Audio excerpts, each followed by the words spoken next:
So home sales, we have got home sales are at their lowest rates since 2009. That's the pace at which homes are selling. This is CNBC. Says sales of previously owned homes in March fell 5.9% from February. Inventory was up nearly 20% from a year earlier. More inventory and slower sales are starting to put a chill on prices. Now, this isn't Trump's fault. This isn't Biden's fault. This isn't really anybody's fault. This was a long time coming. You've got a couple of different factors going into play here. Number one is, which is what I told you, was that the housing market was, of course, going to calm down from where it was at. It was completely unsustainable for it to be at the degree it was. That's the first issue. Number two, mortgage rates are north of 7%, which is an insane rate to pay on a mortgage. I don't have a 7% mortgage rate, but I wince every time I guess I don't write a check because I'm not 95 years old, but I wince every time I hit send on that little mortgage app button on my phone. Just, I'm really doing this. And mine loves to add insult to injury. You don't see this the way I do. Ours likes to add insult to injury when I click pay Mia, and it shows me just how little of that actually goes to the principal of the loan. It's like I get a gut punch on the first of every month. It's a good time. But so mortgage rates are are just crazy high right now. You've got not a lot of inventory because, I mean, look all around. Everything that's going up in terms of real estate is apartment complexes. Nobody's building houses right now. And some of that's from COVID. Some of that's from the tariffs. Some of that's from policies that both the Trump and the Biden administration enacted. And there's another thing you have to consider, which is that this generation that's coming up, that's getting to the age where they could be potential first-time home buyers, which are the Zoomers. I know, don't you feel old saying that Gen Z is on the verge of purchasing houses now? The older Gen Z kids are on the verge of being at that age where they can be buying houses, but that 25 to 30 range that everyone seems to be doing it at nowadays. But the Zoomers don't really live in houses like that. They're cool with just renting or living with their parents till they're 25. So it's just the perfect storm. You've got crazy interest rates. You've got no inventory. You've got a bunch of people that just got burned out that were in the market that went crazy buying houses.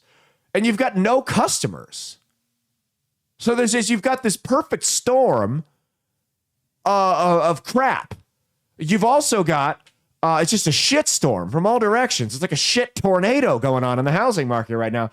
You've also got Americans, every month we break a new record in terms of being in credit card debt. So that makes it harder for you to get a loan. You've got people that are still trying to recover from the Bidenflation days over the last 4 years. So that makes it harder to save up for a down payment or come up with any type of emergency savings that you would ideally have before you purchased a house.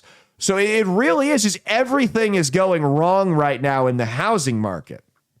This is, I don't think we're going to see a collapse like we did in 2008, but you're definitely going to see a correction. If you bought, and I'm not a financial advisor, I've never claimed to be one, go talk to somebody who's registered and licensed and knows what the hell they're doing.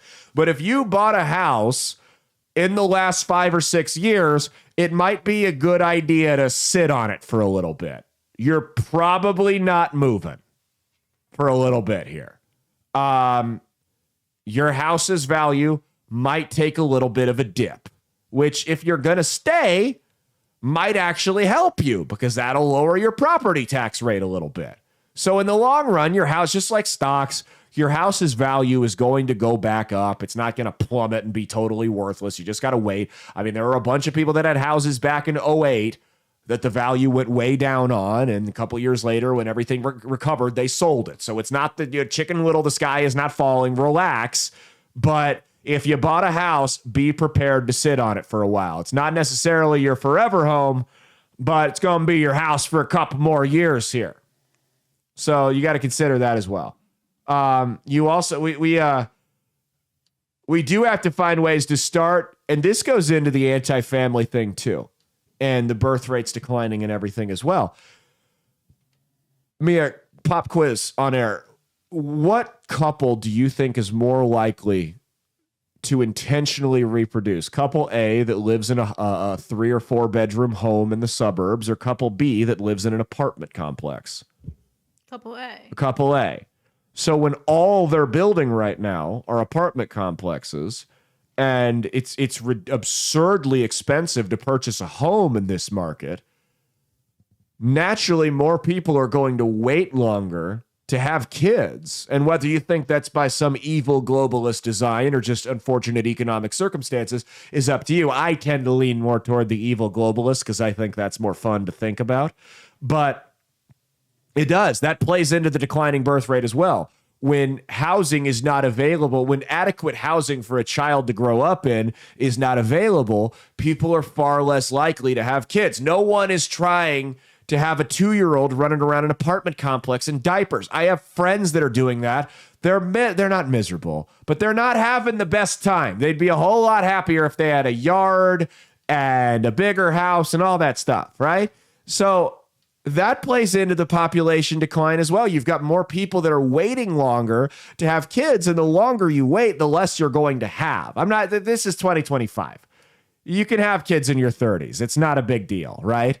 But the longer you wait, mathematically speaking, you're going to be too old to have 4, 5, 6 kids. So it is what it is. And this plays directly into it as well.